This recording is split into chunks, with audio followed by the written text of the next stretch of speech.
धन्यवाद संचालक महोदय जी। आदरणीय मंचासीन सभी बुजुर्ग और बाकी साथी, मैं माँ भारती को वंदना करता हूँ, नमन करता हूँ, माँ सरस्वती को नमन करता हूँ और वीरांगना अवंती बाई को भी नमन करता हूँ। आप सब इतने धैर्य से पिछले 1.5 से 2 घंटे हो गए हैं। मैं समझता हूँ कि एक इंसान की कैपेसिटी होती है कि वो आधा पौना घंटे 1 घंटे के बाद जो है फिर बात ऊपर से निकलने लगती है। तो सबसे पहले तो मैं आपसे आगे चाहूँगा कि कितना समय आप सुन पाएंगे, क्योंकि मैं प्लान तो काफ़ी लंबा लेके चला था लेकिन समय बहुत कम है। फिर भी मैं मोटी मोटी बात आपके बीच रखूँगा। तो सब लोग सहयोग करने के लिए तैयार हैं? चलिए, बहुत अच्छी बात। सबसे पहले तो मैं हार्दिक अभिनंदन करता हूं अनिल राजपूत जी का और उनको धन्यवाद कहता हूं कि मुझे यहां बुलाया, क्योंकि शिक्षण संस्थान में खेती की बात ये बड़ी अटपटी सी लगती है, कहीं देखा भी नहीं होगा। लेकिन जैसे मेरी अनिल जी से बात हुई, उनकी जो सोच है, उनका जो सपना है, उनको मैं नमन करता हूं और हार्दिक अभिनंदन करता हूं कि उनका सपना पूरा हो। और जैसे उन्होंने बताया कि खेती के साथ साथ जो भी सामाजिक समस्याएं हैं उन पे वेबिनार, सेमिनार और मीटिंग्स वगैरह वो लोग करते रहेंगे। तो ये बहुत अच्छी बात है कि समाज में अवेयरनेस बहुत जरूरी है। खेती, चूंकि सभी जानते हैं कि खेती बेस है, भारत की रीढ़ है। 80% से ज़्यादा लोग खेती से जुड़े हुए हैं, प्रत्यक्ष या अप्रत्यक्ष रूप से। लेकिन खेती की दुर्दशा आप सबके सामने है। लेके बीज से बाजार तक क्या स्थिति है वो किसी से छुपी नहीं है। सभी जानते हैं कि आज रासायनिक खेती या जिसको हम आधुनिक खेती कहते हैं, उत्पादन बढ़ाने के लिए हमने कैसे कैसे काम करने लगे हैं। गेहूं, गन्ना, धान, इतनी बड़ी मात्रा में पेस्टिसाइड्स, खरपतवारनाशी, इंसेक्टिसाइड्स, सारे जहर आप खेत में डाल रहे हैं। धरती माँ कहते तो हैं धरती माँ, लेकिन क्या हम धरती माँ जैसा व्यवहार खेती के साथ, भूमि के साथ कर रहे हैं? ये सवाल हम अपने आप से पूछें। एक समय था जब 1960 से पहले खेती होती थी, उस खेती में जहर की तो बात छोड़िए, इतना ध्यान भी नहीं दिया जाता था। समय की मांग हुई, सब कुछ हुआ, जनसंख्या बढ़ी, उत्पादन के लिए हरित क्रांति का उदय हुआ, नए नए किस्म के बीज आए, चांद छाप यूरिया आया, डीएपी आया, उसके साथ साथ पेस्टिसाइड्स आए, वीडीसाइड्स आए, सब कुछ आया। नो डाउट उत्पादन भी बढ़ा। लेकिन पिछले 20 सालों से ये स्थिति है कि आप जो भी पैदा कर रहे हैं, जो भी जहर जमीन में डालते हैं, वो सीधे सीधे हमारे ही सामने आता है। वो हमारी फूड साइकिल में, हमारे जीवन चक्र में वो आ चुका है, जिसका प्रभाव आप सब देख रहे हैं। हम लोग बीमार होते चले जा रहे हैं। प्रकृति का, वातावरण का कोई भी हिस्सा ऐसा नहीं है जो सही हो, शुद्ध हो, हाइजीन हो। आप सुबह से शाम तक जो भी खाते पीते हैं वो कहीं ना कहीं जहर से युक्त है। हम इसे कह सकते हैं कि आप धीमा जहर ले रहे हैं, स्लो पॉइजन। इतना स्लो पॉइजन कि यदि हम एक साथ खा लें तो हमारी डेथ निश्चित है। आप पानी चेक करा लीजिए, दूध चेक करा लीजिए, लैब में ले जाइए, आपको नाइट्रेट और दूसरी चीजें, हैवी मेटल्स सब मिलेगा।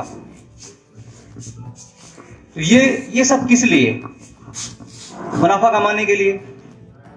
ये बात सही है कि मुनाफा हमको करना है, खेती हमारी रीढ़ है, जरूरत है, भोजन की जरूरत है। लेकिन क्या इसको सही तरीके से नहीं किया जा सकता है?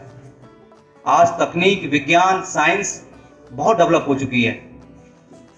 उस पर यदि प्रॉपर तरीके से ध्यान दिया जाए और एक सिस्टम के अकॉर्डिंग खेती को किया जाए तो वो खेती भी संभव है, जिसको हम अनेक नामों से जानते हैं। जैविक खेती, प्राकृतिक खेती, रासायनिक खेती, जीरो बजट फार्मिंग, होमा फार्मिंग, ऋषि खेती, ये सारे नाम बहुत हैं, इनमें भ्रमित होने की जरूरत नहीं है,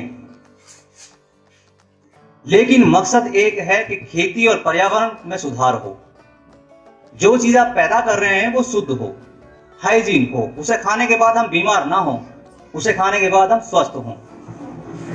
मैं समझता हूं सभी लोग चाहते होंगे, ऐसा चाहते हैं नहीं? आज तो इंट्रो है, शुरुआत है, कभी किसी दिन बैठेंगे तो लंबी चर्चा करेंगे। मैं ये कहना चाहता हूं कि जैविक खेती क्या है? जैविक खेती है प्राकृतिक संसाधनों का उपयोग करना। जो भी हमारे पास संसाधन हैं, चाहे वो खरपतवार हों, उनके साथ दुश्मनी नहीं करनी है, उनके साथ मित्रता करनी है। चाहे हमारे पास और बाकी संसाधन हो, पानी को हमको सीमित तरीके से इस्तेमाल करना है। हम देखते हैं कि फ्लड इरिगेशन करते हैं, लेकिन सिंचाई की बहुत सारी विधियां और भी आ चुकी हैं। स्प्रिंकलर है, ड्रिप है, फव्वारा विधि है। ये सारी विधियां पानी को बचाती भी हैं और साथ में जो उत्पादन है, जमीन की स्थिति है, उसको भी सही करती हैं। एक गांव में बहुत बड़ी गुजारिश मैं आपको करना चाहता हूं कि हम लोगों ने सबमर्सिबल लगाए हुए हैं। पानी एक वाइटल रिसोर्स है, प्रकृति का अभिन्न अंग है, लेकिन हम उसको बर्बाद कर रहे हैं। 1.25 इंची का पाइप चलता है और हम गाड़ी भी धोते हैं, पशुओं को भी नहलाते हैं, सारे काम करते हैं, और कभी कभी तो ऐसे ही पानी छोड़ देते हैं, वो पूरा नाली में बहता है।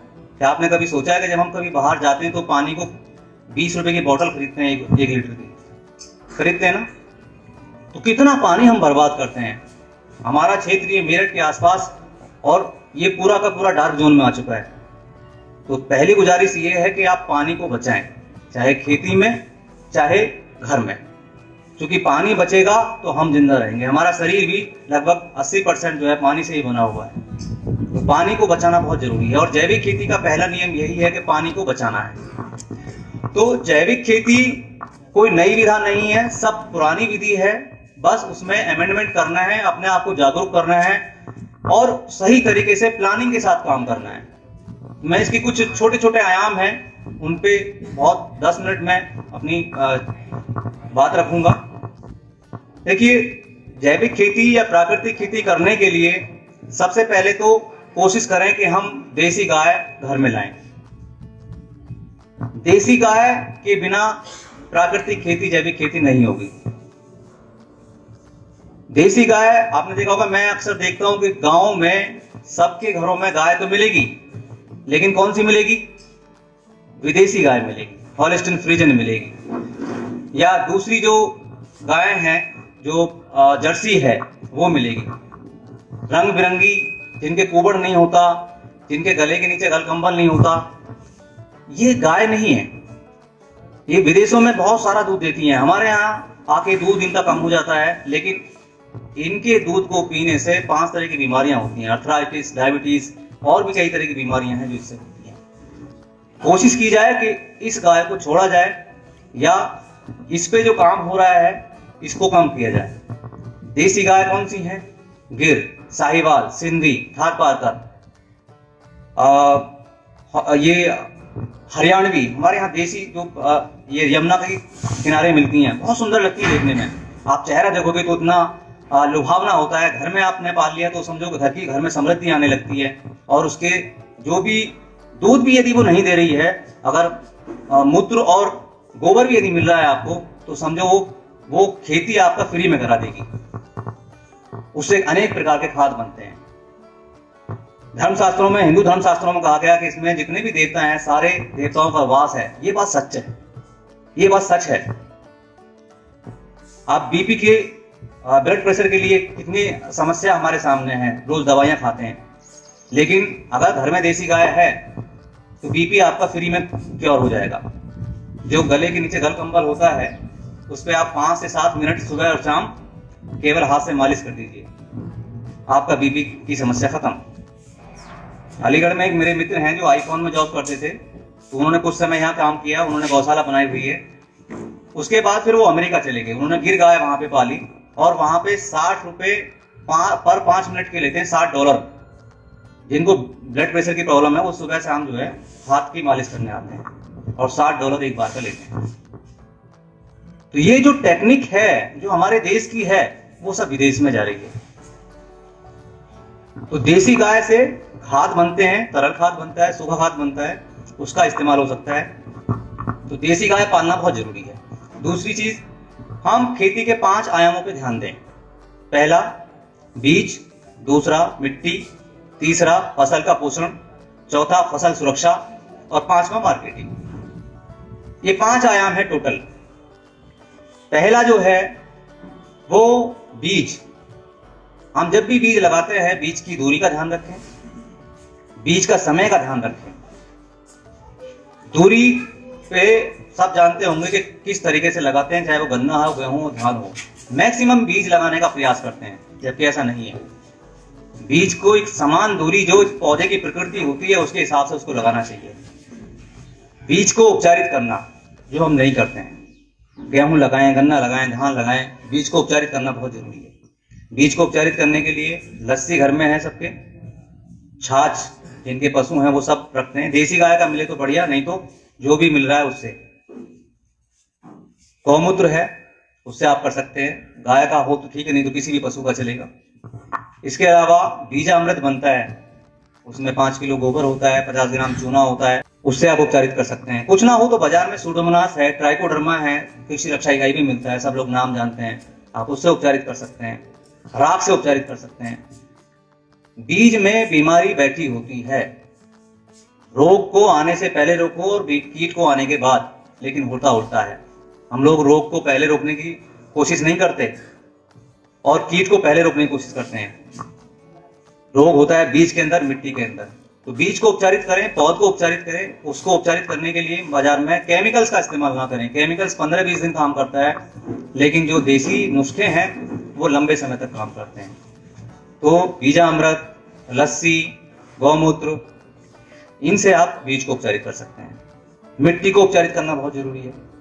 मिट्टी को उपचारित करने के लिए ट्राइकोडर्मा, सूडोमोनास वो आप इस्तेमाल कर सकते हैं। जिनके पास देसी गाय है वो सीधा गौमूत्र जमीन में चला सकते हैं पानी में मिला करके। जिनके यहाँ बायोगैस है, बायोगैस की स्लरी निकलती है, उसको आप सीधे चला दीजिए। वो भी नहीं है तो सीधा सीधा जहाँ भी आपका गोबर है उसको एक कुंडी में बनवा लीजिए, मतलब हौद बनवा लीजिए। हौद भी ना हो तो सीधा सीधा जमीन में गड्ढा कीजिए, पॉलीथीन डाल दीजिए, उसमें पानी भर दीजिए, गोबर मिक्स कर दीजिए, थोड़ा गुड़ डाल दीजिए, वो आपका तैयार हो गया। 10-5 दिन सड़ेगा, उसके बाद सीधा खेत में चला दीजिए। जहां जहां देसी गाय का गोबर जाएगा वहां वहां जमीन के जो मित्र जीव हैं सारे एक्टिव हो जाएंगे और जड़ क्षेत्र में काम करने लगेंगे। आपको कहीं कोई खाद लाने की जरूरत नहीं। इसके अलावा तो मिट्टी को उपचारित करना बहुत जरूरी है। तीसरा, फसल पोषण। पोषण के लिए क्या करना है? पोषण के लिए खाद बनाइए। अभी हम क्या करते हैं, गोबर की खाद सड़क के किनारे जो पड़ी हुई है उसी को डालते हैं। वो क्या अच्छी होती है? वो अच्छी नहीं होती है। वो धूप में, हवा में जितना उसको थपेड़े मिलते हैं सब बेकार हो जाती है, उसमें कुछ नहीं बचता। कम मात्रा में बनाइए। आप जीवामृत बना लीजिए।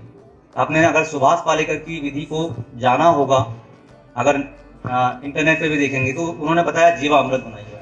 देसी गाय का 15 किलो गोबर, देसी गाय का 15 लीटर मूत्र, 2 किलो गुड़, 1 किलो बेसन और थोड़ा सा बरगद के पेड़ के नीचे की मिट्टी या मेंढ की मिट्टी, 5 चीजों को 200 लीटर के ड्रम में या ट्यूबवेल पर एक हौदी बना लीजिए 4x4 की, 2-3 हौदी बनवा लीजिए और सीधा नाली से संपर्क कर दीजिए, तो एक गेट वाल लगा दीजिए उसमें। तो ये जो है जीवामृत जब आप बनाएंगे 3 से 5 दिन में बन जाएगा, गर्मियों में 3 दिन में और 5वें दिन जाड़ों में बन जाता है। सुबह शाम चलाना होता है, टाट की बोरी से ढक दो इसको। इसमें करोड़ों तरह के जीवाणु जो हमारी जमीन को चाहिए होते हैं वो सब इसमें डेवलप हो जाते हैं, आपको बाजार से कहीं से नहीं लाना। तो ये जो है अगले 4 से 5 दिन 6 दिन में उसको आप जमीन में चला दीजिए, सिंचाई के साथ चला दीजिए। स्प्रे करना है, कहीं टॉनिक की जरूरत है तो छान के स्प्रे कर दीजिए। एक टंकी में 5 लीटर डालिए, आपका जो हरियाली नहीं हो रही है, पीलापन आ रहा है, वो सब खत्म हो जाएगा। तो जीवामृत का आप इस्तेमाल कर सकते हैं। इसके अलावा इसको जब भी जमीन में चलाएंगे, जितनी बार चलाएंगे, ग्रोथ की अवस्था में, यानी कि फसल की जो वृद्धि वाली अवस्था है, जब फुटाव होता है उसमें 3 से 4 बार 5 बार आप चलाएंगे तो जमीन की दशा ही बदल जाएगी। मिट्टी में जो भी टाइटपन है, मिट्टी में जो भुरभुरापन नहीं है, वो सब का सब जो है उसमें आने लगेगा। जब आप खुदाई करेंगे मिट्टी की तो मिट्टी जो है बिल्कुल सॉफ्ट हो जाएगी। ये जीवामृत की पहचान है जहां पर जीवामृत चलता है। इसके अलावा कंपोस्ट बनता है, कैंची की खाद बना सकते हैं, वर्मी कंपोस्ट बहुत आसान है इसको बनाने का तरीका। रोड़ी वाला खाद आप तैयार करते हैं सड़क के किनारे, इसको आप कंपोस्ट में कन्वर्ट कर दीजिए। एक डिकम्पोजर की शीशी आती है, अगर किसी ने देखा हो, वेस्ट डिकम्पोजर, ये आज पूसा भी बनाता है और राष्ट्रीय जैविक खेती केंद्र भी बनाती है। 20 रुपए की आती है, अमेजन पे भी मिल जाती है, फ्लिपकार्ट पे भी मिल जाती है। वो आप 200 लीटर के ड्रम में या जो हौदी आपने बनाई है उसमें आप डाल दीजिए, 2 किलो गुड़ डाल दीजिए, 5 दिन में तैयार आपका, 5-7 दिन में। ऊपर सफेद सफेद फफूंद जम जाती है, वो रेडी हो गया। रेडी होने के बाद आप उसको बीज उत्तरित कीजिए, पौध उत्तरित कीजिए, जमीन में चलाइए, और जो कच्चा खाद आपका पड़ा हुआ है उसको 3 फीट तक लेवल कर लीजिए, 1-1 फीट की दूरी में उसमें छिद्र कर दीजिए। आपका मुश्किल से 30 से 40 दिन में, 50 दिन में, वो डिपेंड करता है कि किस तरह का आपका बायोमास है, खाद में कन्वर्ट हो जाएगा। जो आपके 1 साल, 2 साल, 3 साल में तैयार हो रही है, वो मात्र लेके 60 दिन से 90 दिन में वो तैयार हो जाएगा। तो ऐसे करके फसल पोषण पे आप काम कर सकते हैं। फसल सुरक्षा के लिए जो सब्जियां करते हैं, सकिंग पेस्ट आते हैं, चूसक कीट आते हैं, एफिड है, थ्रिप्स है, व्हाइट फ्लाई है। आपने देखा होगा जब आप पीले कपड़े पहन के चलते हैं तो मच्छर आते हैं। अभी धान का सीजन था, धान में आपने देखा होगा घरों में भी जो इसका BPH है, ब्राउन प्लांट होता है, वो घरों में भी आता है। छोटा छोटा जहाज सा होता है, बहुत बारीक, वो काटता है जहां भी बैठता है, उसको BPH एफिड बोलते हैं। तो ये क्या है, ये जितने भी कीट हैं ये सब लाइट पे अट्रैक्ट होते हैं, इसको लाइट ज्यादा पसंद होती है। तो आपने क्या करना है, खेत में सब लोग मिलके, जितने भी आसपास खेती हैं उन सबको बोल करके बाजार से कनस्तर ले आओ, उस पर पीला रंग का पेंट करो, उस पर ग्रीस या तारपीन का तेल लगा दो। नीले रंग का भी ऐसे ही कर सकते हैं। तो पीले और नीले रंग के आप खेत में 2-2, 4-4 वो खड़े कर दीजिए। वो ना मिले तो बने बनाए भी आते हैं, कुछ कंपनी देती है, दयाल भी देती है, और भी कई कंपनी देती है। प्लास्टिक का कोई बोर्ड लाओ, उस पर तारपीन का तेल लगा दो, मतलब पीला रंग और नीला रंग होना चाहिए, कुछ भी आप गाड़ दो। ये आपका चूसने वाले कीटों पर जो भी आप स्प्रे करते हैं, हजारों रुपए की दवाई लाते हैं, आपको कोई लाने की जरूरत नहीं। दूसरा काम क्या करें, लाइट ट्रैप लगा दें। लाइट ट्रैप कैसे होता है, जैसे मैंने बताया, ड्रम लगा दीजिए, ड्रम में पानी भर दीजिए, आधा ड्रम काट के मिट्टी का तेल डाल दीजिए, कोई भी कीटनाशक डाल दीजिए, और बल्ब ऊपर टांग दीजिए। आजकल चार्जेबल टॉर्च आती है, वो आप टांग दीजिए। तो जितने भी कीट हैं रात में आएंगे, जैसी शाम होगी और सब आके वहीं मर जाएंगे, जैसे हमारे घरों में आते हैं। इसी तरीके से कहीं जरूरत है कीटनाशक स्प्रे करने की, कहीं जरूरत नहीं है। इससे 80% तक कीट कंट्रोल हो जाता है। इसके अलावा सूंडी कहीं आती है, जैसे बैंगन आपने लगा रखा है, बैंगन किनारे किनारे आप सूरजमुखी लगा दीजिए, गेंदा लगा दीजिए। अब उसकी तो टेस्ट की फसल है, पहले वो गेंदा पे अटक जाएगी, बैंगन पे बाद में जाएगी, तो आप उसे दूसरी उसको भटका दीजिए, वो आप लगा सकते हैं। और इसके अलावा बहुत सारे ऐसे स्प्रे आते हैं, बवेरिया बेसियाना, मेटाराइजिन, कृषि रक्षा इकाई पे है, नीम का तेल आता है, देसी फॉर्मुलेशंस बनते हैं, जैसे लहसुन ले लीजिए 2 किलो, 1 किलो हरी मिर्च ले लीजिए तीखी वाली, 5 लीटर गौमूत्र डाल दीजिए, कूट करके अगले दिन अर्क निकालो और उसमें गौमूत्र डालो, 100 लीटर पानी करके स्प्रे कर दीजिए। तो जितने भी आपके चूसने वाले कीट हैं, सूंडी हैं, वो कंट्रोल हो जाएंगे। सरदार वल्लभ भाई पटेल यूनिवर्सिटी में ट्राइकोग्रामा कार्ड्स आते हैं, ट्राइकोग्रामा कार्ड्स, ततैया होता है, जो पीले रंग का ततैया आपने उड़ता हुआ देखा होगा, ये तो बड़ा होता है, एक छोटा ततैया होता है, वो अंड परजीवी है। जैसे गन्ने में टॉप बोरर लगता है, उसकी सूंडी, मतलब उसकी जो फीमेल है वो अंडे देती है पत्ती के नीचे। ये क्या करता है, 21 दिन की इसकी जीवन चक्र होता है ट्राइकोग्रामा। ये जो है ततैया निकलेगा 7 दिन में। एक कार्ड पे ऐसे आते हैं, उस पे निशान बने होते हैं, उस पे अंडे होते हैं, 50,000 अंडे होते हैं एक कार्ड के ऊपर। उसे काटिए, स्टेपल से पत्ती के नीचे लगा दीजिए, वहां से ततैया निकलेगा और वो फीमेल होती है। वो उन कीटों के अंडों में अपने अंडे देती है, इसलिए बोलते हैं इसको अंड परजीवी, एग पैरासिटोइड। तो ये अंड परजीवी में क्या होगा कि जैसे ही उसने अंडे दिए, उसकी सूंडी नहीं बनेगी, इसके ततैया निकलेंगे। बात सुना अभी, मतलब परजीवी प्रकृति में हर जीव को खाने वाला, या दूसरी भाषा में कह सकते हैं कि शाकाहारी और मांसाहारी। तो शाकाहारी वो हैं, यहाँ उल्टा मामला है, शाकाहारी वो हैं जो आपकी फसल को नुकसान कर रहे हैं, मांसाहारी वो हैं जो उनको खाते हैं। तो हमको मांसाहारी को पालना है खेती के लिए। मांसाहारी देखिए, चिड़िया होती थी पहले, कठफोड़ा नहीं मिलती है, अब बहुत कम हो गई। जितना हम जहर डाल रहे हैं सब खत्म होती चली जा रही है। एक पास फेल वाली वो होती है लेडी बर्ड बिटिल, लेस विंग्स होता है, बटरफ्लाई होती हैं, कुछ ऐसी जो बड़ी बड़ी बटरफ्लाई होती है, आपने देखा होगा ब्राउन कलर की जो होती है बड़ी बड़ी, जिनको हम पहले बचपन में पकड़ने जाते थे, तो वो मित्र हैं, वो हमारी जो है लेस विंग्स हैं, हरे रंग के पत्ते उसके पंख होते हैं। लेडी बर्ड बिटीला भी मिल जाएगी आपको, कछुआ जैसी होती छोटी सी, उस पर चित्रे चित्रे निशान होते हैं। वो सकिंग पेस्ट को खाती है। तो प्रकृति में डिसबैलेंस हो गया है, असंतुलन। उस संतुलन को बनाने का काम जैविक खेती करती है। सारी चिड़िया आने लगेंगी और सारे काम होने लगेंगे। तो ऐसे करके फसल सुरक्षा कर सकते हैं। और मार्केटिंग के लिए जब आप जैविक खेती करेंगे, अपने खाने के लिए कीजिए। शुरू में 1 बीघा, 2 बीघा, 4 बीघा, हम आपके साथ हैं। आप शुरुआत कीजिए। कहीं भी कोई दिक्कत आती है, फ्री ऑफ कॉस्ट आपको टेक्निकल सपोर्ट देंगे। इवन मार्केट में भी मदद करेंगे। यदि अभी हम ऐसा कुछ प्लान कर रहे हैं, कई सारे किसान हमारे साथ जुड़े हुए हैं जो जैविक खेती कर रहे हैं ऑलरेडी, कई सारे एफपीओज भी हैं हमारे साथ में। तो यदि आप यहाँ पर कुछ नया करना चाहते हैं तो आप 1, 2, 4 बीघा से शुरू कीजिए। जो भी आप पैदा करेंगे उसकी मार्केटिंग की व्यवस्था, उसकी टेक्निकल सपोर्ट की व्यवस्था सब आपको उपलब्ध कराएंगे। मार्केटिंग की जो बात है, मैंने लास्ट वाला पॉइंट था कि मार्केट जैविक खेती का बहुत आसान है। अभी मैं आपको गुड़ की बात करूं, मार्केट में क्या रेट है गुड़? 40-45 रुपए किलो है। हमारा जो गुड़ है वो 60 रुपए जा रहा है होलसेल में, ऑर्गेनिक वाला जो गुड़ है। और अगर उसमें तिल और मूंगफली डाल दी तो 80 रुपए। और यदि उसको हम शहर में बेचेंगे तो 100-125 रुपए बिकता है, जिसको खाने वालों को कमी नहीं है। ऐसी सरसों का तेल है, गन्ने से आप सिरका बना सकते हैं, गेहूं से आप दलिया बना सकते हैं। तो प्रोसेसिंग यूनिट अगर आप चाहेंगे तो अच्छे किसान, यदि ग्रुप अच्छा बन जाएगा तो यहाँ प्रोसेसिंग यूनिट भी लग सकती है। दूसरा, जैसे विनोद भाई कह रहे थे कि यहाँ पे अगर जगह रहेगी तो हम आपके लिए पैकेज भी डेवलप कर देंगे। जैसे गन्ने के साथ में क्या क्या लगाएंगे।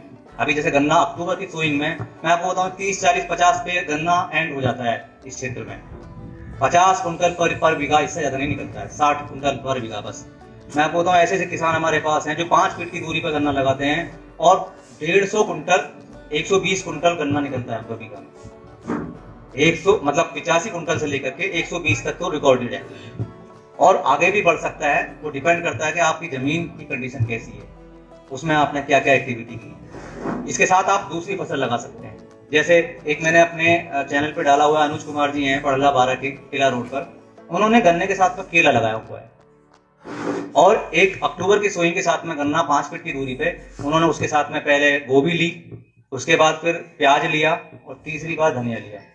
तो गोभी उनका खूब अच्छा बिका, प्याज 50 कुंटल बीघा निकली, तो वो भी बहुत अच्छी बिकी। मतलब उनका जो खेत और अभी गन्ना जो खड़ा करीबन 12-15 फीट का गन्ना खड़ा हुआ है, वो कह रहे हैं 600 कुंटल गन्ना जो है कम से कम निकलेगा 1 एकड़ में। मतलब 12 पंजे 60, 100 से 120 कुंटल तो गन्ना निकल गया, जितना निकलना चाहिए। और बाकी 2-3 लाख रुपए एक्स्ट्रा इनकम रहेगी। तो ऐसे करके जो है आप जैविक खेती की शुरुआत कर सकते हैं और हमारे साथ जुड़े रहिए। बहुत बहुत शुक्रिया, बहुत बहुत धन्यवाद मुझे सुनने के लिए। नमस्कार।